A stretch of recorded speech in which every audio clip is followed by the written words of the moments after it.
that says this company is warning of a sales drop because of its slowing revenue growth that, they had already warned us about. You know this company so well.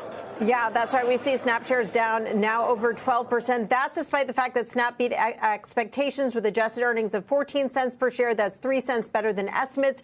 Revenues of $1.3 billion, pretty much in line, as were daily active users of 375 million. That's the addition of 12 million DAUs in the quarter. But here's the big headline, and here's the reason why the stock is down 13% after hours. The company says it won't give first quarter guidance due to uncertainty, but they do say that quarter-to-date revenue is down 7%, and they also give some informal guidance that indicates a revenue decline of between 2% and 10% in the first quarter. That compares to analysts' expectations of revenue growth of about 1.5% in the first quarter. So now we see shares down about 14%.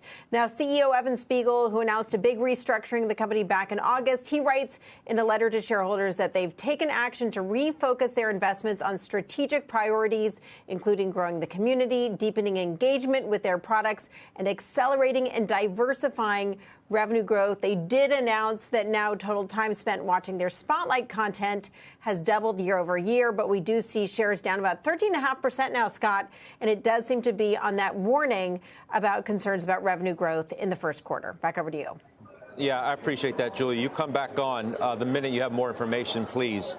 That's Julie Borson. Could we just throw up shares of Meta, guys, to see what the read-through is? I mean, if Snap is projecting such a disappointing range of revenue, I can only imagine what Meta may be doing. And there you go. It's down 2%. There's obviously a lot of concern about what's going on within the advertising market. Meta does report tomorrow here in overtime, and we'll get a better look at all of that. But you can see the sympathy decline here, down by better than 2%. Joe Terranova is still with me, and we're going to bring in the panel in just a minute. But that seems to be the right way to read this is an indictment of the quality of the advertising market right now, at least digital ads. Not just right now, but looking forward into the future.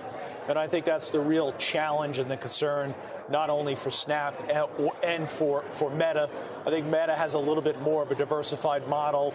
They have resiliency to be able to absorb some of the ad slowdown. I don't think all of it, so don't get high expectations for Meta, but a lot of significant revenue ad exposure here, well above 95% for Snap.